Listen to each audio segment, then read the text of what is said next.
Hello everyone, welcome back to our channel. दोस्तों, आज हम पढ़ते हैं संयुक्त परिवार के विघटन के कारक। तो संयुक्त परिवार को विघटित करने में कौन से कारक जिम्मेदार हैं, आज हम उन्हीं के बारे में पढ़ेंगे। कपाड़िया ने कहा था कि भारत में आज नए सामाजिक विधान, शिक्षा का प्रसार और बदलती हुई मनोवृत्तियां संयुक्त परिवार के विघटन का प्रमुख कारण है। यानी कि जैसे ही आज़ादी हुई और आज़ादी के बाद नए नए कानून आए, नई शिक्षा नीति लागू हुई, तो उससे जो लोगों के सोचने समझने का ढंग था, चूँकि उसमें बदलाव आया और शिक्षा में जो ऊंच नीच की जो प्रवृत्ति थी उस पर एक तरह से रोक लगाई। तो इससे जो संयुक्त परिवार की संरचना थी, चूँकि वो इन सब के खिलाफ थी, तो वो विघटित होने लगी। तो संयुक्त परिवार को विकसित करने में ये इन सभी फैक्टर ने मिलकर काम किया। और जो परिवहन के साधनों की जैसे जैसे परिवहन के साधनों में तरक्की हुई, तो लोगों ने एक जगह से दूसरी जगह जाना शुरू किया, क्योंकि उन्होंने साथ साथ मिलकर सफ़र किया। मतलब उसमें सभी धर्म जात के लोग थे, तो लोगों को एक दूसरे को करीब से जानने का मौका मिला। इससे भी जो लोगों की सोच थी उसमें बदलाव आया और संयुक्त परिवार की जो संरचना थी एक तरह से उसका विघटन शुरू हो गया। तो इसमें जो पहला कारण था वो था औद्योगिकरण। औद्योगिकरण ही वह सबसे बड़ा कारक है जिसने संयुक्त परिवार को विघटित किया, क्योंकि जैसे जैसे नए नए उद्योग बने तभी लोगों ने उद्योगों की तरफ अपना रुख करना शुरू किया। यानी कि अपने गांव के जो संयुक्त परिवार थे या अपने जो काम थे उन्हें छोड़कर उन्होंने शहरों की तरफ पलायन करना शुरू कर दिया। इससे जो थे संयुक्त परिवार टूटने लगे और लोगों ने एकाकी परिवार में रहना शुरू कर दिया। दूसरे नंबर पर आता है नगरीकरण।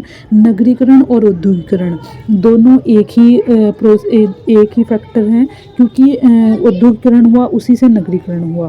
तो नगरीकरण से न केवल संयुक्त परिवार टूटे, बल्कि उससे क्या हुआ, एक लोगों में नगरीय मनोवृत्ति भी पैदा हो गई। नगरीय मनोवृत्ति का मतलब होता है कि एक ऐसी सोच जो कि नएपन का स्वागत करती है, यानी जो आने वाली चीज़ें हैं उनका स्वागत करती है, और जो पुरानी मनोवृत्तियाँ हैं यानी जो पक्षपात मनोवृत्तियाँ हैं उनका विरोध करती है। तो इससे एक जो लोगों का जो डर था नई चीज़ों के लिए वो ख़त्म हुआ और लोगों ने नई जगह जाना शुरू किया और नए बदलाव को उन्होंने एक्सेप्ट करना शुरू किया। तो इससे क्या हुआ, लोगों के जो सोचने समझने के ढंग थे वो बदल गए। तीसरे नंबर पे आता है पश्चिमीकरण।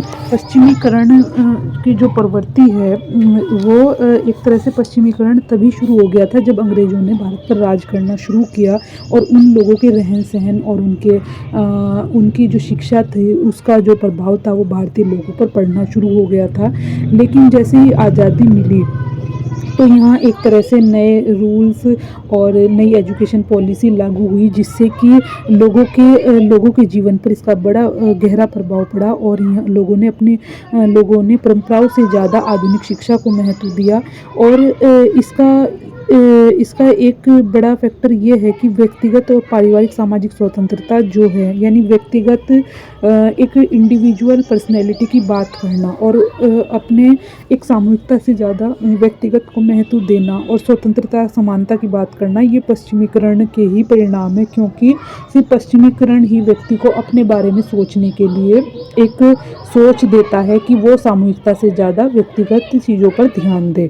फोर्थ नंबर पे आता है शिक्षा में वृद्धि। शिक्षा में जो वृद्धि हुई वो आज़ादी के बाद हुई। तो आज़ादी के बाद जैसे जैसे नई एजुकेशन पॉलिसी आई, उन्होंने जो नई शिक्षा नीति थी उन्होंने स्वतंत्रता, समानता और न्याय पर जोर दिया।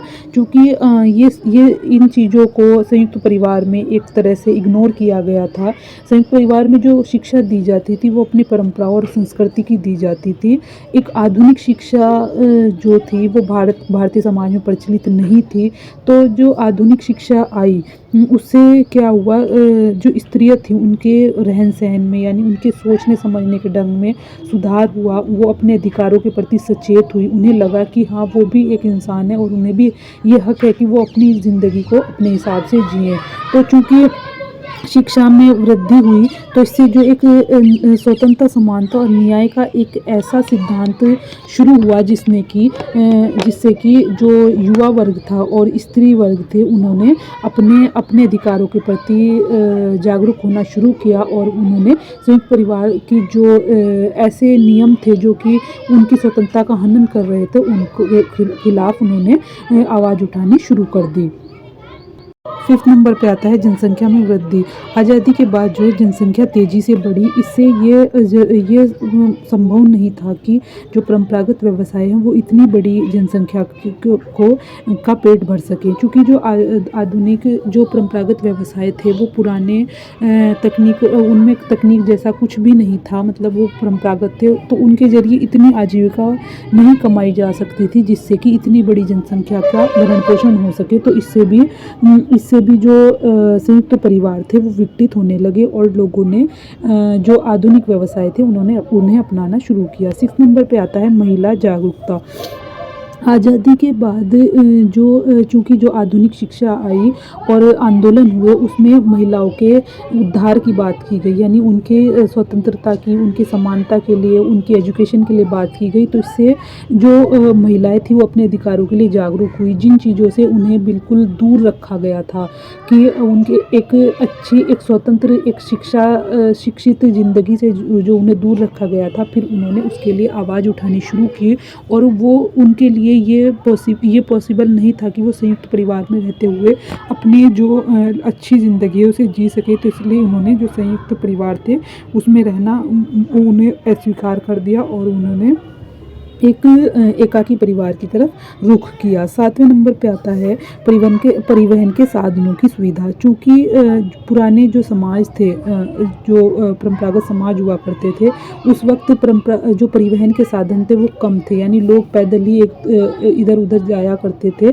तो जैसे जैसे जो परिवहन के साधनों में बढ़ोतरी हुई, लोगों ने एक जगह से दूसरी जगह जाना शुरू किया, तो इससे उन्हें एक दूसरे को जानने का मौका मिला और इससे उनकी जो सोच थी उसमें बदलाव आया और उन्होंने जो है बड़े परिवारों को छोड़कर छोटे परिवारों का रुख किया। 8 नंबर पे आता है नए सामाजिक विधान। आज़ादी के बाद बहुत सारे ऐसे कानून बने जिन्होंने जो पुरानी प्रथाएं थी, जो समाज में शोषण चला आ रहा था, चाहे वो महिलाओं के लिए हो, बच्चों के लिए हो, या लोगों की जो मानसिकता थी वो इतनी ज़्यादा संकुचित थी, उनके खिलाफ उन्होंने उनका विरोध करते हुए जो कानून बने, उन्होंने भी संयुक्त परिवार की जो संरचना है उसे तोड़ा। जो 1956 का जो हिंदू उत्तराधिकार अधिनियम बना, उसमें यही कहा गया कि जो मिताक्षरा और दायभाग जैसे जो नियम हैं, चूँकि उनका कोई भी औचित्य नहीं बैठता, स्त्री और पुरुष दोनों बराबर हैं, इसलिए जो परिवार की संपत्ति है उसमें दोनों का बराबर का हक है। तो बहुत सारे ऐसे कानून बने, चाहे वो आधुनिक शिक्षा से रिलेटेड हों या स्त्रियों को उनके अधिकार दिलाने से रिलेटेड हों, या